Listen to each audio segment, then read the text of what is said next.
नमस्कार, आप देख रहे हैं देश की बहस। मैं हूं आपके साथ अनुराग दीक्षित।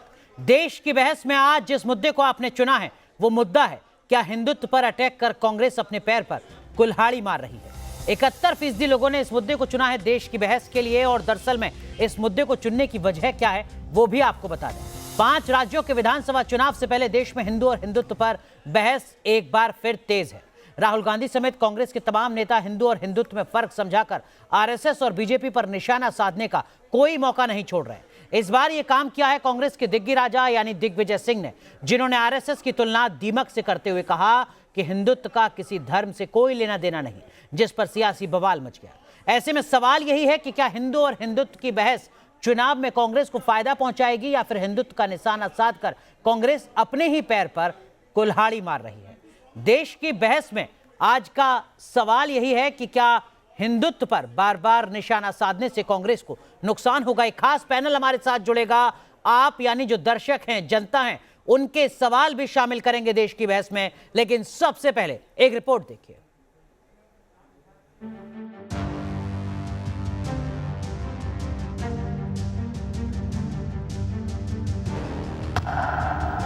राहुल के बाद दिग्विजय का हिंदुत्व विरोधी बयान।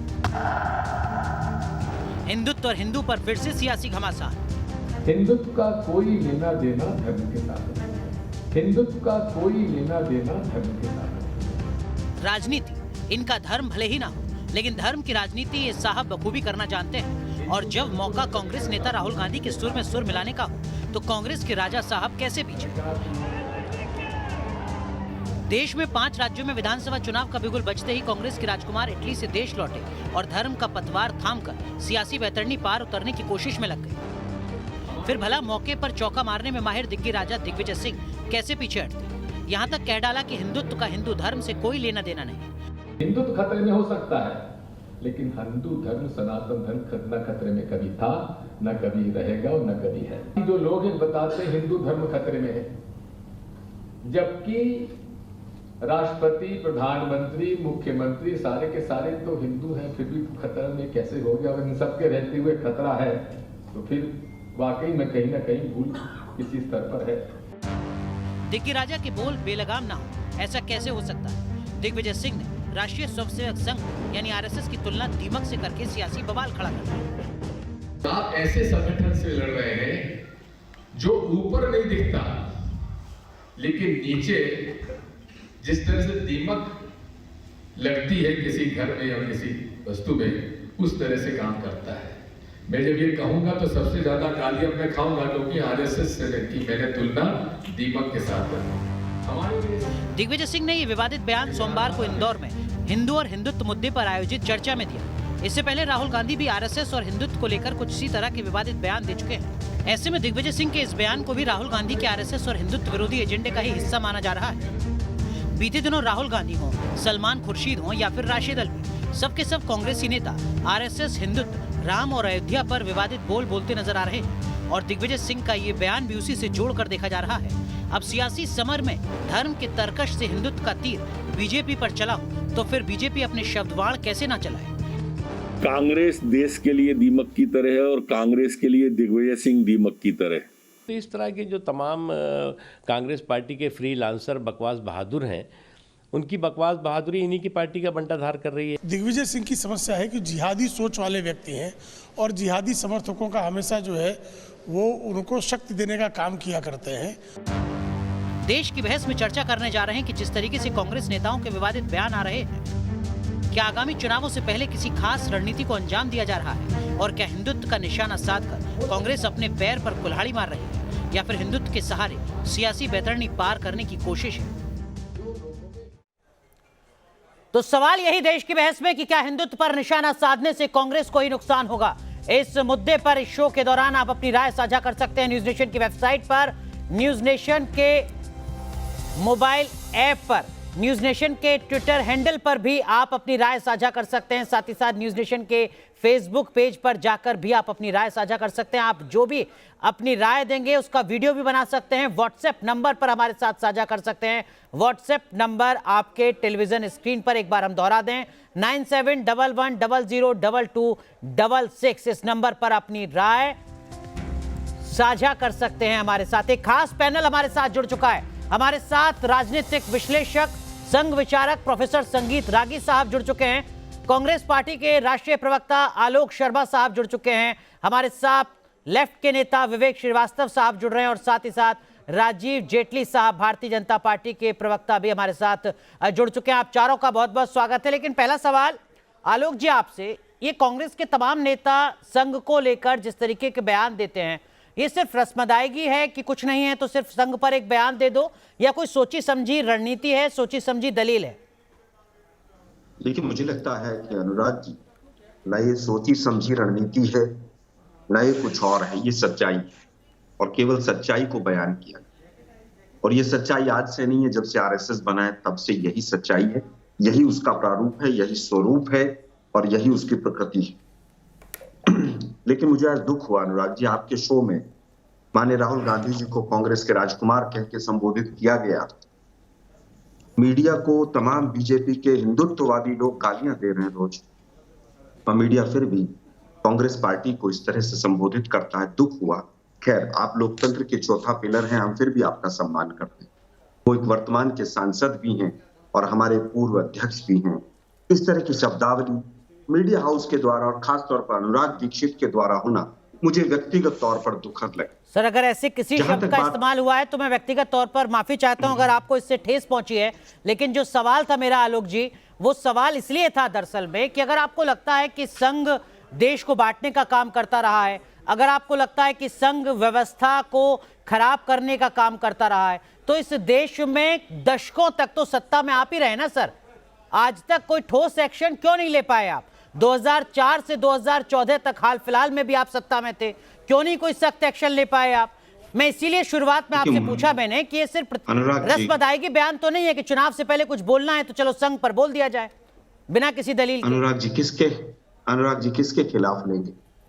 जो संस्था इतनी हिम्मत नहीं जुटा पाई आज तक कि अपना रजिस्ट्रेशन करा सके, किसके खिलाफ आप जहर उगलने वाली संस्था के खिलाफ कैसे एक्शन लेंगे? आप बता दीजिए, मोहन भागवत जी का चुनाव कैसे हुआ था? कोई संस्था जिसकी इस वक्त देश में 58,000 शाखाएं हैं, आप कह रहे हैं कि साहब हम 10 साल सत्ता में थे, चाहते तो एक्शन ले सकते थे, एक्शन इसलिए नहीं ले पाए क्योंकि उसका रजिस्ट्रेशन नहीं है। क्या वाकई ये दलील हो सकती है आलोक शर्मा साहब? मुझे लगता है एक्शन, एक संस्था जिसका रजिस्ट्रेशन ही नहीं है, किसके ऊपर आप एक्शन मतलब इस देश में ऐसी कोई भी संस्था अगर चल रही है जो आपके मुताबिक देश विरोधी, व्यवस्था विरोधी काम कर रही है, उसके खिलाफ कोई एक्शन नहीं होगा चूंकि उसका रजिस्ट्रेशन नहीं है? दूसरी चीज ये है कि कांग्रेस पार्टी थोड़ा इसी पर टिकते हैं आलोक जी, थोड़ा इसी पर टिकते हैं आलोक जी, थोड़ा इसी पे बात कर। हाँ, ये जो आपने कहा, क्या वाकई ये दलील हो सकती है? अच्छा लगा। अगर आप उत्साह में गलत बोल गए तो आप माफी मांग सकते हैं, कोई दिक्कत नहीं है। आप ये कह सकते हैं कि हमें एक्शन लेना चाहिए था, हम नहीं ले पाए। नहीं, मैं समझता हूं कि हमने तो एक्शन लेकर भी वापस रिवर्ट किया। कांग्रेस पार्टी तो सबको साथ लेकर चलने वाली पार्टी है, क्योंकि कांग्रेस पार्टी हिंदुओं की, हिंदुत्ववादियों की नहीं। तो संघ को भी साथ लेकर चलते रहे आप? देखिए, मुझे लगता है कि संघ के ऊपर इस तरह की जो उसके पूरी आज तक का आप देख लीजिए कहां कृत्यों में वो रहे हैं संघ, ये पूरा देश जानता है। ठीक है, नहीं देखिए, जो आप कह रहे हैं सर अब, और जो मेरा सवाल था उसका जवाब जो आपने दिया उसमें थोड़ा विरोधाभास है। आलोक जी, चर्चा की शुरुआत मैंने आपसे की है, मैं आऊंगा आपके पास। प्रोफेसर संगीत रागी मुस्कुरा भी रहे हैं और हाथ भी खड़ा कर रहे हैं। संगीत रागी साहब, आपने सुना आलोक शर्मा को और आपने सुना मेरे सवाल को भी, क्या आपको लगता है कि एक बड़ा अंतर यहाँ पर नजर आता है? संगीत रागी साहब, मैं एक संगीत भाई के बोलने से पहले एक छोटा सा मैं एक टिप्पणी करना चाहूंगा। कर दीजिए। आरएसएस का ये चरित्र है कि वो इतने बहरूपिये हैं कि संगीत रागी साहब पिछले 4 साल में 4 नामों से बैठ चुके हैं टीवी पर। कभी वो राजनीतिक विश्लेषक, कभी वो आरएसएस विचारक, कभी वो आरएसएस समर्थक। यही आरएसएस है। अब बताएं संगीत रागी जी, आप अपने नाम क्यों बदलते हैं? संगीत रागी जी का परिचय देते वक्त हालांकि मैंने कहा कि वो संघ विचारक हैं, मैंने कहा कि वो पॉलिटिकल एनालिस्ट हैं। मुझे उम्मीद है कि आपको आपके सवाल का जवाब मैंने दे दिया होगा, लेकिन अब वक्त प्रोफेसर संगीत रागी साहब का है। संगीत रागी साहब, जिस मुस्कुराहट के साथ इस वक्त आप रिएक्ट कर रहे हैं, उसी मुस्कुराहट के साथ जरा मेरे सवाल का जवाब दीजिए और आलोक शर्मा साहब की मजबूरी क्या है उसकी वजह बताइए। मुझे देखिए अनुराग जी, आप मुझे शब्दावली का इस्तेमाल नहीं करें, आप मेरी कोई मजबूरी नहीं। अच्छा, अनुराग जी, आप कोई बात शब्दावली का इस्तेमाल नहीं करें। आलोक जी, आऊंगा मैं आपके पास, बताऊंगा कि आखिर क्यों आपकी मजबूरी है। आलोक जी, बाकी पैनलिस्ट को शामिल कर लें, फिर मैं आपको बताऊंगा कि आपकी मजबूरी क्यों है। मुझे मेरा सवाल याद रहेगा, आप अपना जवाब तैयार कीजिएगा। संगीत रागी साहब। देखिए, आलोक भाई ने मुझ पर व्यक्तिगत टिप्पणी की है। मैं एक छोटा सा कहूँगा, हो सकता है वो उतावले नहीं होंगे। कांग्रेस में जाने से पहले आलोक भाई भी जो हैं वो संघ के शिक्षित स्वयंसेवक हैं। ये मैं पुख्ते प्रमाण के तौर पर कह सकता हूँ। कोर्ट में घसीटूंगा आपको, इस टिप्पणी के लिए मैं आपको कोर्ट में घसीटूंगा। कोई बात नहीं सोच सर, समझ के बोले कोई शब्दावली। मैं एनएसवाई से यूथ कांग्रेस से आया हुआ व्यक्ति हूँ। आपने मैं कोर्ट में हमसे घसीटूंगा व्यक्तिगत आपको, अपने शब्द बातचीत वापस में लें। कहा था कि आप संघ के स्वयंसेवक मैंने कभी रहे हैं। कोई चीज ये कभी आपने मेरा आरएसएस से व्यक्तिगत कोई दूर बातचीत में तक का हमें वास्ता बोली नहीं थी। रहा। कोई ये बात नहीं। आरएसएस वाले झूठ बोलने की बचपन से ही प्रेरणा लेके चलते हैं क्या? बात नहीं, इतना क्यों मैं बेचैन हो जा एनएसवाई रहे से हैं? रहा हूँ आज तक, कभी भी मैंने ऐसा नहीं रहा। आपसे ये नहीं कहा कि आप हिजबुल मुजाहिदीन के आप लोग कार्यकर्ता शब्दावली रहे पे हैं। नियंत्रण रखिए। मैंने आपसे आपके ये नहीं पास तो कहा प्रूफ कि है तो आप 1.5 साल का इस्लामिक पार्टी अभी के 1.5 कार्यकर्ता घंटे रहे का हैं। शो है। सर, क्यों या तो आप माफी परेशान? मांग के जाइएगा या क्योंकि आप मैं उसका सबूत बताइए। आपने ये बात अनुराग जी, मैं न्यूज़ में से संगीत रागी साहब, संगीत रागी साहब, आपके पास ये जानकारी कहां से आई बता दीजिए आप लगे यार। वो कह रहे हैं वरना वो आपको अदालत में घसीटेंगे। सर, ऐसे ही 3-4 करोड़ मामले अदालतों में लंबित हैं, एक और नया मामला क्यों अदालत में ले जाया जाए, बता दीजिए आप। देखिए, हाँ बिल्कुल, चूंकि उन्होंने व्यक्तिगत टिप्पणी की थी इसलिए मैंने टिप्पणी कर दी। बड़ा परेशान हुए। अरे मुझे तीन मूर्ति के गेट पर मिले थे, उन्होंने कहा था कि संगीत रागी साहब आप व्यक्तिगत गांधी परिवार के खिलाफ टिप्पणी मत कीजिएगा। मैं भी संघ का स्वयंसेवक रहा हूँ, मैं भी संघ से जुड़ा हुआ रहा हूँ, मेरी भी विचारधारा आपसे मिलती जुलती रही है। बट क्या करें, अब क्योंकि कांग्रेस में है तो हमारी ये सुन लीजिए ना। अरे अब क्यों इतना परेशान है? आप इतना डरते क्यों हैं? बहुत 4 महीने में आप अपना विश्लेषण क्यों बदल देते हैं? आपकी सुना बताइए आप क्यों बदलते हैं? मैंने तो प्यार से सुना, जो आपने कहा मैं उसे देश के सामने रख रहा हूँ कि अंदर आपने ही मुझसे कहा था कि संघ की विचारों से मैं, आप भी सहमत हैं हमसे, लेकिन क्या करें, राजनीतिक मजबूरी है, आप कांग्रेस पार्टी में है, इसलिए नहीं ऐसा कर रहे। झूठ बोलने के मास्टर हैं, आरएसएस की ट्रेनिंग ही है। अरे भाई, अब तो ये बात तो मैं भी आप पर कह सकता हूं आलोक जी। ठीक है, माफ कीजिए प्रोफेसर संगीत रागी साहब, आलोक शर्मा साहब माफ कीजिए। देखिए, आज का जो विषय है और आज के विषय से जुड़ा जो मेरा सवाल है उसका जवाब दें प्रोफेसर संगीत रागी तो बेहतर होगा। व्यक्तिगत आरोप प्रत्यारोपों के चलते काफी वक्त इस डिबेट का चला गया। सर संगीत रागी साहब। ओके, दूसरी बात देखिए, पहली बात तो कि दिग्विजय सिंह की बातों को बहुत गंभीरता से इस देश को नहीं लेना चाहिए। देखिए, 26/11 के मामले में यही व्यक्ति है ना जो कहा कि आरएसएस का हाथ है। ये आदमी वैसा व्यक्ति है जो हमेशा इस्लामिक टेररिस्ट ऑर्गेनाइजेशंस के साथ खड़े रहे हैं। आपको याद है उस मामला में वो इस्लामिक टेररिस्टों के साथ खड़े थे। आपको मालूम होना चाहिए कि जाकिर नायक जैसे इस्लामिक टेररिज्म को खुलेआम तौर पे पब्लिक सपोर्ट करने वाले व्यक्ति के साथ जाकिर जी कहते थे। कांग्रेस पार्टी विधिवत इनके साथ, इनके अपने संबंध थे जाकिर नायक के साथ, जो रोज जहर उगलता है, आज तक इनके खिलाफ कोई बात नहीं करते हैं। दीपक देखिए, इस देश को किसने चाटा है, किसने दीमक की तरह खाया है? यदि ऐसा था तो नेहरू जी क्या दीमक के साथ उन्होंने गणतंत्र दिवस परेड में बुलाया था? जब गाय बचाने के लिए, गाय को प्रोटेक्शन के लिए जब कमेटी बनी थी तो गुरु गोलवलकर जी को बुलाने के लिए, उस कमेटी का हिस्सा बनाने के लिए श्रीमती गांधी ने बुलाया था। दीमक के लिए किया था क्या? 1971 से लेकर के देश जब पाकिस्तान बना उस समय तो सारे कांग्रेसी पाकिस्तान से भाग करके चले आए थे। वहां पर हिंदुओं की रक्षा करने के लिए तो आर्य समाज थी, हिंदू महासभा था और राष्ट्रीय स्वयंसेवक संघ था। अब कौन देश को चाटा है, किसने दीमक की तरह खाया है, कौन परिवार पल्वित पुष्पित हुआ है, ये पूरा देश जानता है। ठीक है। विवेक श्रीवास्तव साहब, मैं उत्तर देता हूं जी। मैं आऊंगा आलोक जी आपके पास एक एक करके। आलोक जी, 4 पैनलिस्ट हैं, चारों को शामिल किया जाए। प्रोफेसर संगीत रागी, मैं आऊंगा आपके पास। आपने तथ्यपूर्ण तरीके से अपनी बात रखी है, लेकिन मेरा सवाल विवेक श्रीवास्तव साहब आपसे है, क्या आपको नहीं लगता कि एक ऐसी संस्था जिसका पिछले 5-7 दशक में एक महत्वपूर्ण योगदान है, जिसको सिरे से खारिज नहीं किया जा सकता, उस पर सहमति हो सकती है, असहमति हो सकती है, वैचारिक असहमति हो सकती है, इस तरीके का बयान देने से नहीं बचना चाहिए जो बयान दिग्विजय सिंह ने दिया? जी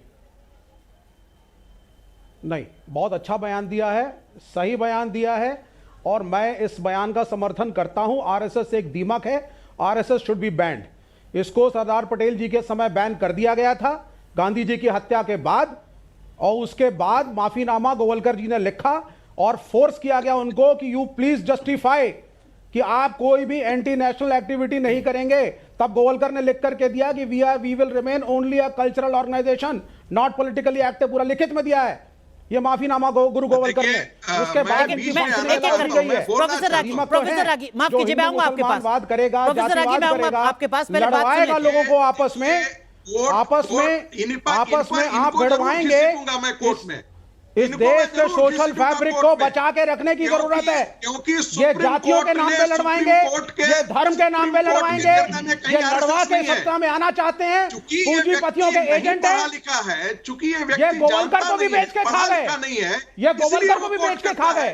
गोवलकर स्वदेशी कहते थे और यहाँ आरएसएस का प्रधान सेवक नरेंद्र मोदी 100% एफडीआई की बात करता है। जो जजमेंट आया है दो इनका कुछ नहीं है। 2018 का जजमेंट भी पढ़ो ना। ये सिर्फ सत्ता में आने के लिए बीजेपी इनका पॉलिटिकल माउथपीस है। प्रोफेसर संगीत रागी मैं आऊंगा आपके पास, लेकिन विवेक श्रीवास्तव जितने दम के साथ आप यहाँ स्टूडियो की बहस में कह रहे हैं कि आरएसएस पर प्रतिबंध लगना चाहिए, 30 साल तक, लगभग 30 साल तक पश्चिम बंगाल में एक ही पॉलिटिकल पार्टी सत्ता में रही जिसको आप सपोर्ट करते हैं।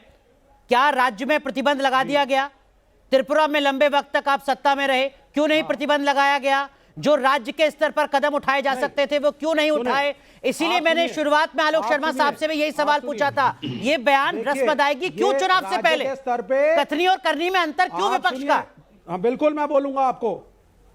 35 साल लेफ्ट का, आप सुनिए ना, पहले सुनिए मुझको। 35 साल लेफ्ट का शासन रहा है, लेफ्ट वहां पर वेस्ट बंगाल में कम्युनल राइट्स होने नहीं दिए और हिम्मत नहीं थी कि आरएसएस वाले आकर के। अरे सर, स्टेट में बैन कर देते ना संघ को। लेफ्ट का शासन है, स्टेट में बैन कर देते ना। 35 साल बैन रही क्या पश्चिम बंगाल में संघ स्टेट में? बिल्कुल बैन ही समझिए क्या? अरे समझिए और करने में बहुत अंतर होता है विवेक श्रीवास्तव साहब। कहां थे? ना ऐसे शब्दों के मायाजाल में मत फंसाइए। आप ये कहिए कि ये हमारी चूक रही, आप ये कहिए कि हमारी चूक रही, हम नहीं कर पाए 35 साल तक सत्ता में रहते हुए, या ये कहिए कि सिर्फ स्टूडियो में इस तरीके के बयान देते हैं समाज को गुमराह करने के लिए। दोनों में से कोई एक बात है, या तो 35 साल के शासन की विफलता है आरएसएस के मोर्चे पर, या स्टूडियो में सिर्फ रस्म अदायगी बयान है। विवेक श्रीवास्तव, अरे भाई कौन से शासन की विफलता? कहां है आरएसएस? नहीं, अब आप जबरदस्ती जस्टिफाई कर रहे हैं। आरएसएस को बंगाल में एंट्री नहीं करने दी हमने। संगीत रागी साहब, मैं आऊंगा आपके पास। आप जरा मुझे पश्चिम बंगाल में संघ की जो उपस्थिति रही है पिछले 3 दशकों की वो बताइएगा। लेकिन संगीत रागी साहब, उससे पहले जरा राजीव जेटली साहब का रुख करता हूं। राजीव जेटली साहब लगातार इस चर्चा को सुन रहे हैं। राजीव जेटली साहब, दिग्विजय सिंह पहले ऐसे नेता नहीं हैं जिन्होंने संघ को लेकर इस तरीके का बयान दिया हो। कांग्रेस के नेताओं की लंबी लिस्ट है जो लगातार संघ को निशाने पर लाते रहे। क्या कुछ इसके पीछे की वजह आपको नजर आती है?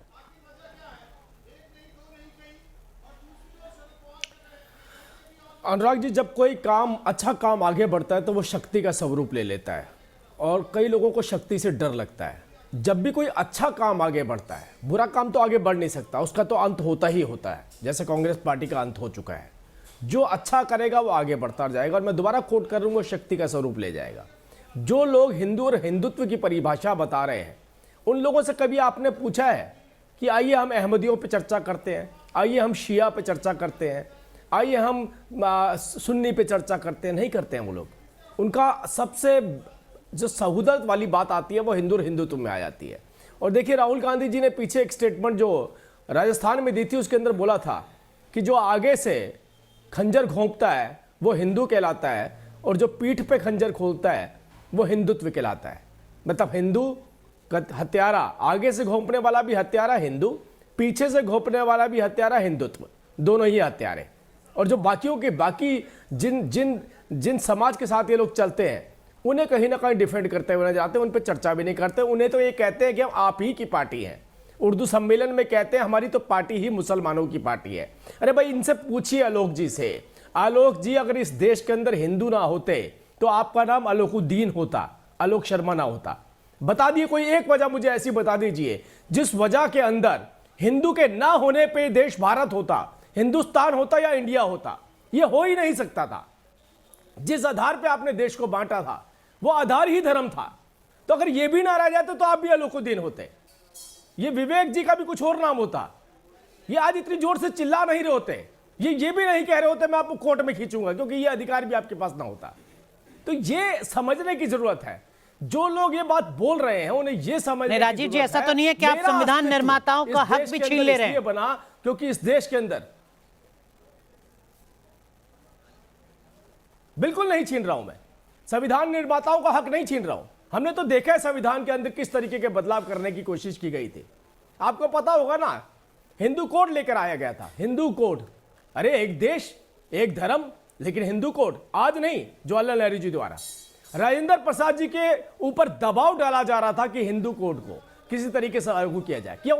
एक कानून अलग, दूसरा कानून अलग। दूसरा कानून किसके लिए? अगर कोई उस व्यक्ति मुसलमान है, उसके ऊपर कोई कानून लगाएंगे तो उसमें खौफ पैदा होगा कि मैं इस देश में इनसिक्योर महसूस कर रहा हूं। यह प्रथा तब से शुरू कर दी गई थी और गाली आज दी जा रही है। अरे भाई, जिन लोगों की वजहों से आपके नाम है, आप उन्हें गाली दे रहे हैं, उनके अस्तित्व के ऊपर उंगली उठा रहे हैं, उन्हें दीमक बता रहे हैं। कोड आपका एक ही है। दीमक तो आप लोग हैं। हिंदू मुसलमानों दोनों का क्रिमिनल कोड एक है सर। आपने पूजा पाठ और पद्धति को छोड़ करके क्रिमिनल कोड एक है। गहराई से खड्डा कर दिया, किसी को पता नहीं चला। आप लोगों ने अनुराग जी, पश्चिम बंगाल के हिंदू यहाँ सुरक्षित था, है, रहेगा। विवेक श्रीवास्तव मैं आऊंगा आपके पास, विवेक श्रीवास्तव मैं आऊंगा आपके पास। आप बताइएगा जरूर आंकड़ों के लिहाज से कि 3 दशक तक, 35 साल तक जब लेफ्ट का राज था पश्चिम बंगाल में, तो संघ को प्रतिबंधित करने के लिए क्या कुछ कदम उठाए गए थे। और प्रोफेसर संगीत रागी से पूछूंगा कि पश्चिम बंगाल में पिछले 3-4 दशकों में संघ की भूमिका किस तरीके की रही है। अगर बड़ा अंतर है तो बड़ा सवाल विवेक श्रीवास्तव साहब आपसे भी है। लेकिन आलोक शर्मा साहब, विवेक जाऊंगा आपके पास एक एक करके। आलोक शर्मा साहब कुछ सवाल पूछना चाह रहे हैं, आप कहिए। देखिए, दुर्भाग्य है कि मीडिया पर बैठकर हिंदुओं के ठेकेदार चैनल के गेस्ट को कहते हैं कि आपका नाम तो खान होता, अलौकुद्दीन होता, और काउंटर नहीं करता है मीडिया का एंकर। बड़ा दुर्भाग्य। अनुराग जी, आपसे ऐसी उम्मीद नहीं। शायद आप सुन नहीं पा रहे हैं आप सर। लोकतंत्र के चौथे। आलोक शर्मा साहब, शायद आपने सुना नहीं, मैंने राजीव जेटली साहब से कहा कि कहीं आप संविधान निर्माताओं का हक तो नहीं मार रहे हैं। आप शायद मेरे सवाल को सुनना नहीं चाह रहे हैं या फिर सुन नहीं पा रहे हैं। तकनीकी कुछ दिक्कत हो सकती है सर। अनुराग जी, इतना डर के कहेंगे क्या आप? इतना डरते हैं आप लोग बीजेपी से? कोई बात नहीं, खैर आप देखिएगा। ना मुझे आपसे ऊर्जा की जरूरत है और ना आपसे सर्टिफिकेट की जरूरत है। आलोक शर्मा साहब, बड़े अदब से आपसे कह रहा हूं, जो सीधा सवाल मैं आपसे पूछ रहा हूं वही सीधा सवाल राजीव जेटली साहब से भी पूछ रहा हूं। बयान दिग्विजय सिंह का है जिस पर सीधा सवाल आपसे पूछा जाएगा। देखिए, व्यक्तिगत टिप्पणी अगर यहाँ हिंदुओं के ठेकेदार हिंदुत्व के ठेकेदार करेंगे तो सवाल आपसे भी पूछा जाएगा। तो आप सुनिए ना, जिस एंकर की भूमिका को आप कटघरे में खड़ा कर रहे हैं, वो एंकर सवाल क्या कर रहा है उसके काउंटर में, उसको भी सुन लीजिए सर। तकनीकी दिक्कत है तो बताइए, मैं अपनी ब्रॉडकास्ट टीम से बोलता हूं, आप तक आवाज साफ पहुंचे।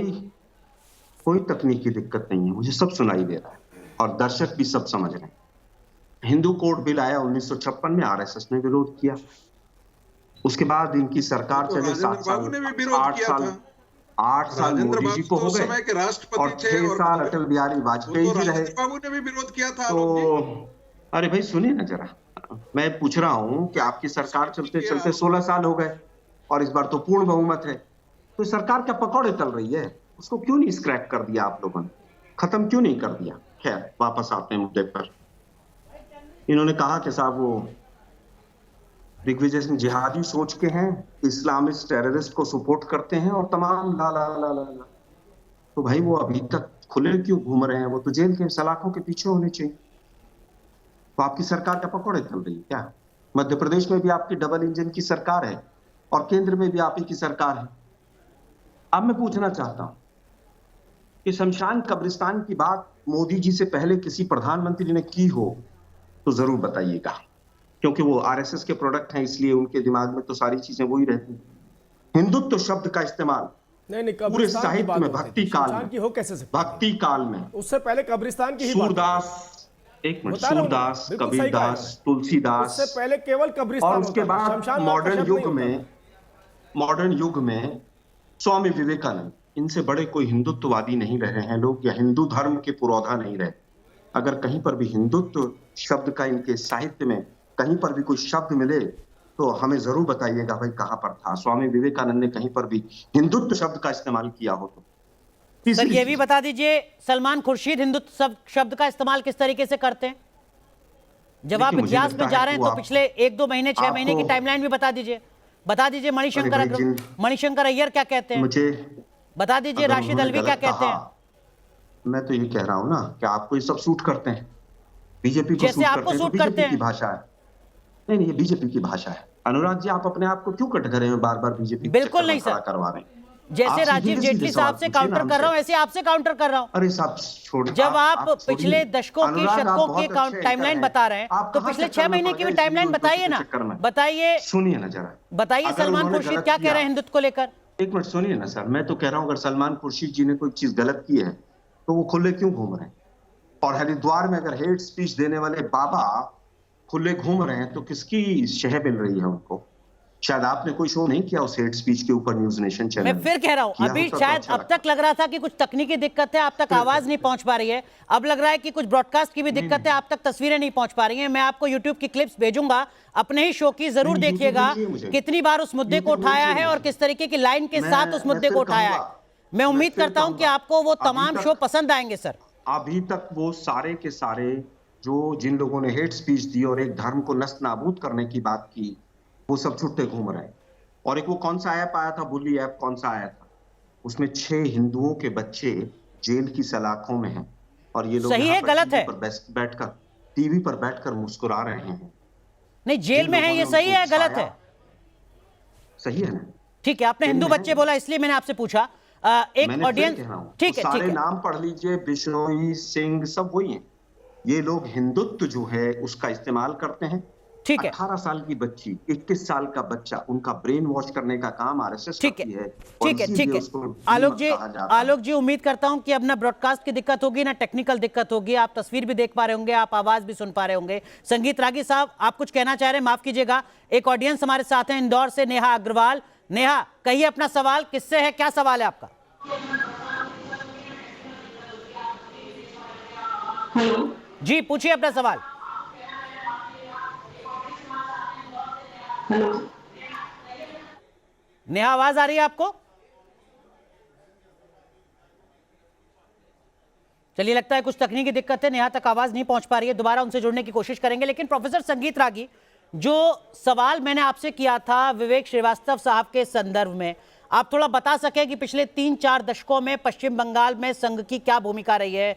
क्या पूरी तरीके से प्रतिबंधित था, क्या पूरी तरीके से खत्म था, या पिछले 4 दशकों में बहुत बड़ा है, फला है, फूला है संघ पश्चिम बंगाल में? देखिए, मैं बहुत 30 सेकंड में अपनी बात खत्म करूंगा। नहीं, 1 मिनट में कीजिए सर। विवेकानंद जी ने कहा गर्व से कहो हिंदू है। विवेकानंद जी ने साथ में यह भी कहा कि हिंदू समाज से एक भी व्यक्ति यदि बाहर जाता है तो हिंदू समाज की एक संख्या कम नहीं होती है, बल्कि हिंदू समाज का एक दुश्मन पैदा होता है। सुनिए, एक मिनट सर, मैं कहीं शब्द है तो मुझे दिखाइए, मैंने तो खूब ढूंढ लिया। तो जो उन्होंने कहा कि हिंदू समाज के लिए खतरा है, वो दृष्टि ही हिंदुत्व है। जो उन्होंने कहा कि गर्व से कहो हिंदू है, वो हिंदुत्व है, यानी हिंदू की भावना होना। जब उन्होंने कहा कि वेदांतिक माइंड होना चाहिए और इस्लामिक बॉडी होना चाहिए, तो उन्होंने कहा कि हिंदुओं का संगठन होना चाहिए, लेकिन स्पिरिचुअलिटी जो है हमारी वेदांतिक स्पिरिचुअल, ये हिंदुत्व है। दूसरी बात, बंगाल में सही है कि वामपंथियों ने काम नहीं करने दिया संघ को ठीक से, लेकिन कौन उनके लिए आया? वो चूंकि बांग्लादेशी मुसलमानों को बसा करके अपना वोट बैंक खड़ा कर रहे थे। और ये एक के बाद एक रिपोर्ट जो है, टीवी राजेश्वर की रिपोर्ट है। टीवी राजेश्वर कोई भारतीय जनता पार्टी के द्वारा बनाए गए राज्यपाल नहीं थे, कांग्रेस के जमाने के राज्यपाल थे, आईबीए के डायरेक्टर रह चुके थे। और उन्होंने कहा कि पश्चिम बंगाल के सीमावर्ती जिले से, सीमावर्ती क्षेत्र से हिंदू औने पौने दाम पर अपनी संपत्ति को बेच रहे हैं, क्योंकि जो मुसलमान है वो बांग्लादेशियों को बसा करके अपनी संख्या बढ़त कर रहे हैं। ठीक है। और संघ की शाखाओं को इन्होंने, अरे कौन दंगा करेगा? ठीक है सर, 1 मिनट से भी ज्यादा हो गया। संगीत रागी साहब, 1 मिनट से ज्यादा हो गया, लेकिन आपने विवेक श्रीवास्तव जो कह रहे थे उनकी बातों में दम है, इस बात पर आपने मोहर लगाई अपनी दलीलों के साथ कि पश्चिम बंगाल में बहुत ज्यादा संघ का विस्तार नहीं हुआ। लेकिन राजीव जेटली साहब, एक सवाल जो आलोक शर्मा ने यहां पर खड़ा किया, अगर दिग्विजय सिंह ऐसा बयान देते हैं जिससे माहौल बिगड़ता है, अगर सलमान खुर्शीद कोई विवादित बयान देते हैं, राशिद अल्वी कुछ ऐसा बोलते हैं, सर राज्य में, केंद्र में, हर जगह तो सत्ता में आप हैं, गिरफ्तारी कब, एक्शन कब और क्यों नहीं? आपको भी सूट करता है क्या ऐसा बयान? पॉलिटिकल पार्टी के लोगों के लिए सबसे बड़ी सजा जनता द्वारा निर्धारित की जाती है और ये सजा भुगत रहे हैं अपनी। इससे बड़ी सजा क्या होगी इनकी? जो 2-2 बार मुख्यमंत्री रहे हों, जो बड़े पदों पर रहे, राजीव जेटली साहब, तो 5 साल के चुनावी नतीजों से देश चलेगा या कानून से? वाली मैंने आपसे कहा, जिसका इनका राजनीति, इनकी सेवा नहीं थी, इनका व्यवसाय था, ये मैं नहीं कह रहा हूं। अरे मैं आपसे कह रहा हूं कि अगर बयान ऐसा है जो देश को तोड़ता है तो एक्शन क्यों नहीं, तब जबकि सत्ता में आप हैं? या आपको भी सूट करते हैं ऐसे बयान? बयान हमारे देश को नहीं तोड़ता, बयान इन लोगों को तोड़ता है। इस देश की जनता तो अब जागरूक हुई है। इस देश की जनता, तो अगर ऐसे बयान इन्हीं को तोड़ते हैं तो आप तो स्वागत कीजिए दिग्विजय सिंह का, शुक्रिया कहिए उन्हें। हाँ, तो मैं तो आपसे कह रहा हूं, आज भुगत भोगी कौन है? दिग्विजय सिंह है, कांग्रेस पार्टी है, इनकी नीतियां हैं, जिन्होंने इस देश को छोटा सा समेट करके रख दिया था, संसाधनों को छोटी सी जगह पे बंटवारा करने की कोशिश की थी। जो खुलकर बोलते हैं अपने आप को कि हम मुसलमानों की पार्टी हैं, उसका खामियाजा इन्हीं लोगों को भुगतना पड़ा। तो राजीव जेटली साहब स्वागत कर रहे हैं, दिग्विजय सिंह, सलमान खुर्शीद, राशिद अल्वी, हर किसी का स्वागत कर रहे हैं राजीव जेटली साहब। राजीव जेटली साहब कह रहे हैं कि नहीं, कानून से काम नहीं लिया जाएगा, 5 साल के बाद चुनावी नतीजों पर देखेंगे। हम तो राहुल गांधी जी का भी स्वागत करते हैं। राहुल गांधी जी का भी स्वागत करते हैं कि जब चुनाव आ जाते हैं उन्हें इस देश को छोड़ करके भागना पड़ता है। विवेक श्रीवास्तव, ये क्या कांग्रेस बीजेपी की नुरा कुश्ती है क्या? उनके विचार जिसमें जनता पिस रही है। विवेक श्रीवास्तव, क्योंकि उनके कांग्रेस बीजेपी की नुरा कुश्ती है क्या? जो हिंदू को लश्कर तैयबा से ज्यादा खतरनाक बताते हैं। जी, मैं आपसे क्या कह रहा हूं अनुराग जी, जो हिंदू को लश्कर तैयबा से खतरनाक बताते हैं, वो विचार उनका पीछा करते हैं नहीं है कांग्रेस बीजेपी की। उसके बाद चाहे वो जनेऊ पहन ले, वामपंथियों ने, अब सुन लो भैया, राजीव जेटली सुनिए जरा। और हालांकि, अरे सुनिए, खड़े हो बाद में पहन लीजिएगा। अब आप सुनिए बात को। वामपंथियों ने कांग्रेस के खिलाफ भी हम रहे हैं इनकी प्राइवेटाइजेशन की नीति पर, लेकिन हम कांग्रेस की रिस्पेक्ट करते हैं क्योंकि कांग्रेस एक सेक्युलर दल है। 70 साल तक इस देश में दलितों का उत्थान और एक सेक्युलर कल्चर, कॉन्स्टिट्यूशन का इंप्लीमेंटेशन कांग्रेस ने किया है। वामपंथियों के सुझाव पे बैंकों का नेशनलाइजेशन भी कांग्रेस ने किया था। तो कांग्रेस, कम से कम हम कांग्रेस से लड़ते रहे हैं, बंगाल में भी, केरला में भी, लेकिन हम कांग्रेस को एक एंटी नेशनल पार्टी नहीं मानते। ठीक है, रोहित वो एक अपने तरीके से देशभक्त पार्टी है और उसका नेशनल कंट्रीब्यूशन है आजादी की लड़ाई में भी, आजादी की लड़ाई के बाद। रोहित चहल, सुन पा रहे हैं आप मुझे? जी, रोहित चहल, आपसे पहले बीजेपी के ही प्रवक्ता राजीव जेटली थे जो कह रहे थे कि दिग्विजय सिंह अगर ऐसा कुछ विवादित बयान देते हैं तो उससे देश नहीं टूटता है, उससे दिग्विजय सिंह की मुश्किलें ही बढ़ती हैं। क्या आप भी राजीव जेटली के साथ हैं? क्या आपको भी लगता है कि दिग्विजय सिंह के खिलाफ कोई कानूनी कार्रवाई नहीं होनी चाहिए? 5 साल बाद चुनावी नतीजे आएंगे, तब जनता तय कर लेगी।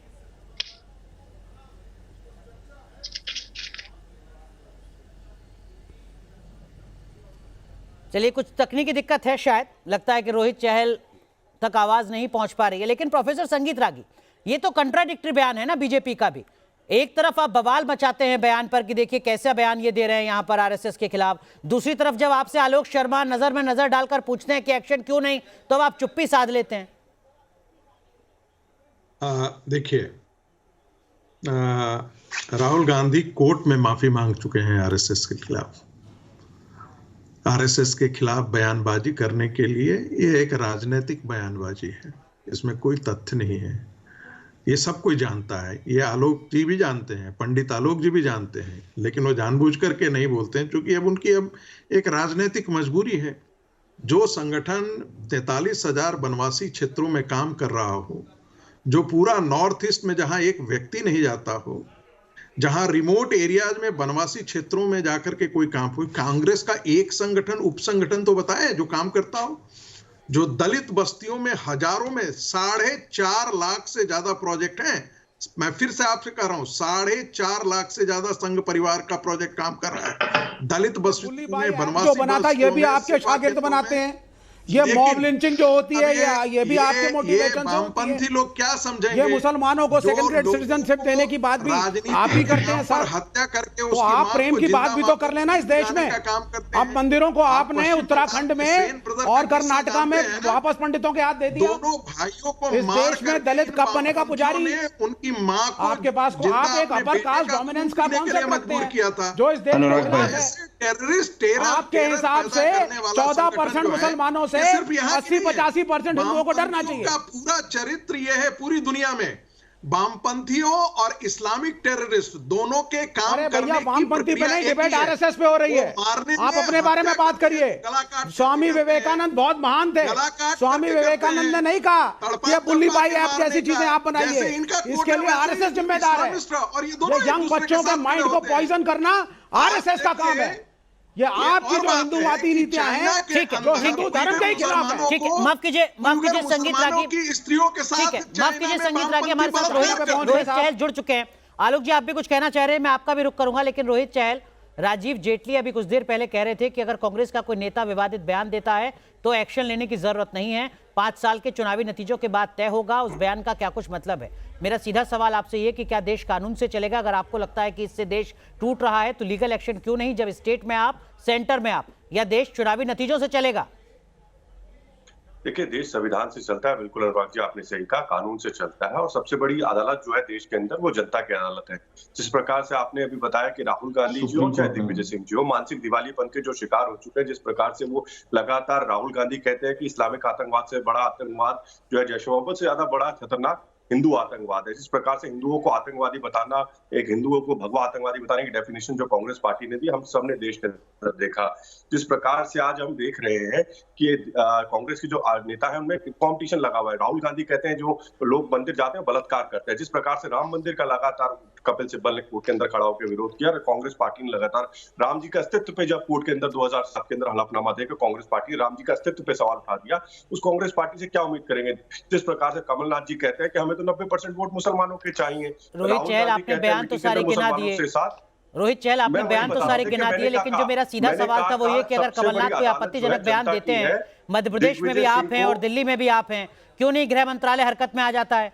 क्यों नहीं उन पर आरोप लगता है देश को तोड़ने का? दिग्विजय सिंह जी को धूल चटाया किसने? एक साध्वी ने।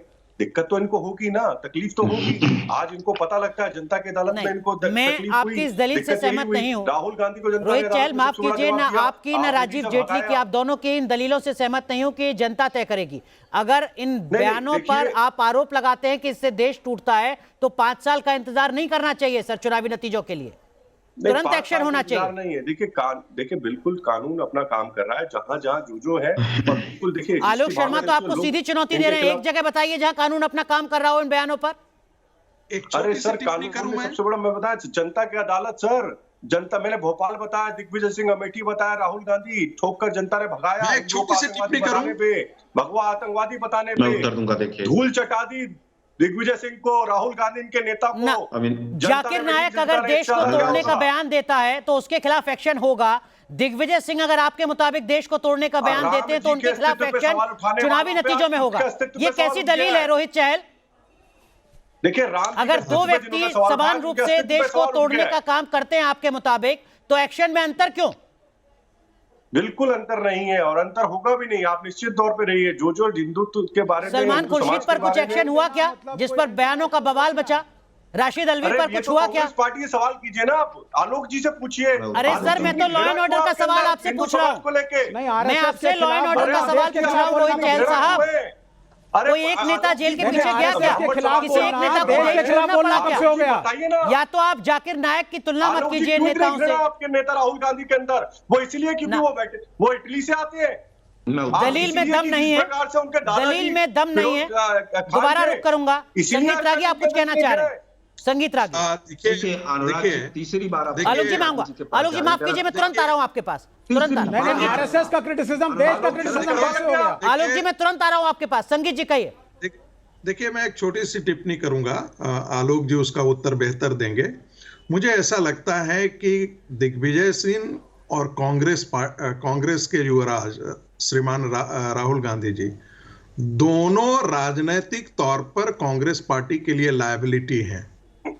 और कोई अपोजिशन का पार्टी जब दूसरे पार्टी अपने विपक्षी को देखेगा कि वहां पर खुद ही लायबिलिटी है, जब नाव में खुद ही छेद और पानी भर करके डुबोने के लिए है, तो ज्यादा वो चाहेगा ना कि वैसी लायबिलिटी रहे, वहां पे रहनी चाहिए। इसीलिए ये सिर्फ मेरी टिप्पणी नहीं है, ठीक है, आप कांग्रेस के वरिष्ठ नेताओं से बात कर लीजिए सर। ये वो व्यक्तिगत बातचीत में यही कहेंगे। संगीत रागी साहब, नेताओं वाली टिप्पणी है सर, राजनीतिक विश्लेषकों से बात कर लीजिए। आपकी टिप्पणी का सम्मान, लेकिन ये नेताओं वाली टिप्पणी है। आलोक शर्मा कुछ कहना चाह रहे हैं, आप कहिए। Rahul Gandhi is a liability on the Congress party. कि मुझे लगता है कि यही भाषा शुरू में अनुराग जी ने युवराज वाली कही है, वही आरएसएस के एक विचारक ने कही।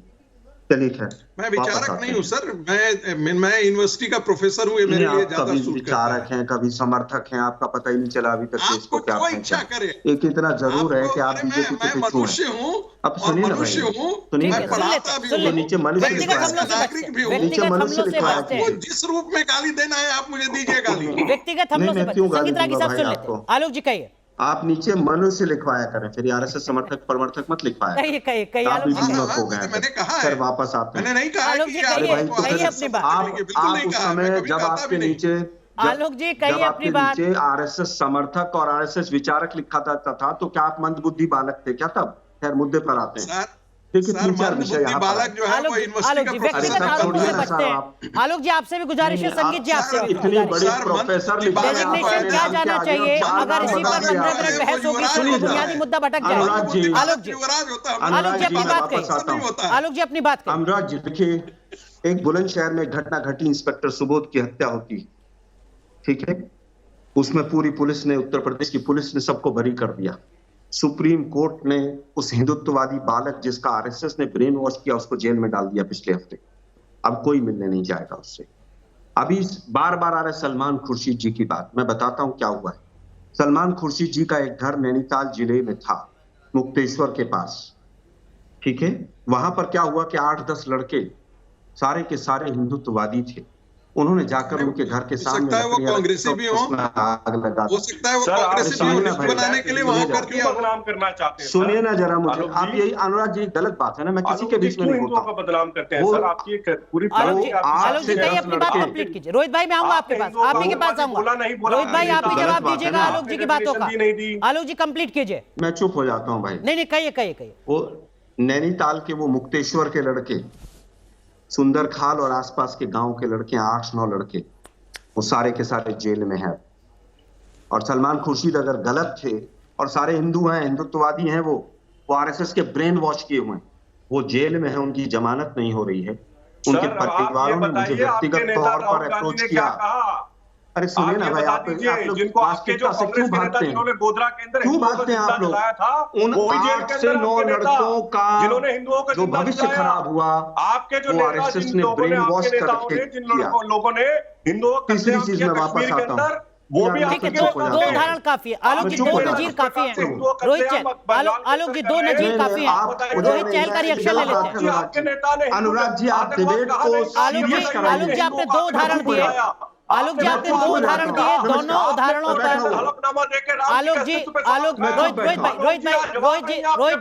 रोहित चहल एक सेकंड। आलोक जी ने 2 उदाहरण दिए।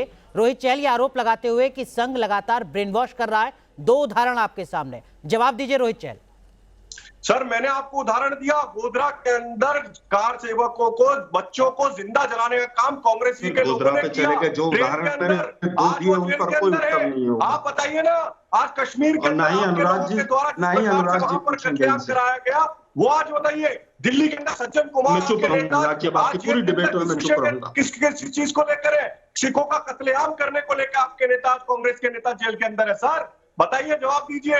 आपने वाइट वॉश किया था, आपके नेता राजीव गांधी ने कहा था एक बड़ा पेड़ हिलता है तो धरती हिलती है, और सिखों का 5000 स्पीच कराइए उनकी। आपके नेता राजीव गांधी ने कराया था सर, दिल्ली के अंदर खून किया था। कत्ल किए थे सिखों का, आज आप भाग गए। स्काइप देखिए। आलोक जी आपने दो उदाहरण दिए, रोहित चहल ने भी 2 उदाहरण दिए, गुजरात का, दिल्ली का। आलोक जी, और आपसे आप देखिए, आप मुझे तकरीबन 2 दशक से जानते हैं आलोक शर्मा।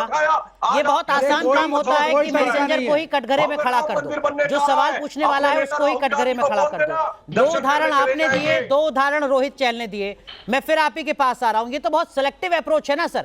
आप अपनी सुविधा के हिसाब से नजीर देंगे, रोहित चहल का राहत के हिसाब से उदाहरण देना नहीं है। रोहित चहल रूलिंग पार्टी का है, रोहित चहल को उत्तर देना चाहिए प्रश्न का। आपकी पार्टी आपके विचारों में रोहित चहल को एग्जाम्पल नहीं देना है। रोहित चहल बीजेपी से है, रूलिंग पार्टी से है, तो रोहित चहल का काम प्रश्नों का उत्तर देना है। अपोजिशन प्रश्न पूछता है, सत्ताधारी को उत्तर देना है, ये उत्तर दे ही नहीं पाते हैं। लाल आतंकवादी है, मेरी विचारधारा पे चले आए, फिर 1857 में चले जाएंगे, पूरी दुनिया, फिर 1947 में चले जाना, फिर चाइना पहुंच जाना, फिर पाकिस्तान चले जाना, लेकिन प्रश्नों का उत्तर नहीं देना, क्योंकि प्रश्नों का उत्तर है ही नहीं तुम्हारे पास। जो प्रश्न आलोक जी ने पूछे हैं तुम्हारे पास उत्तर है ही नहीं। ठीक है, समस्या ये है। विवेक श्रीवास्तव, बीजिंग पहुंच जाओ, चाइना, सवाल या इमरान खान के पास पाकिस्तान पहुंच जाओ। विवेक श्रीवास्तव, नेहरू जिम्मेदार, या पाकिस्तान जिम्मेदार, या चाइना जिम्मेदार, या वामपंथी जिम्मेदार।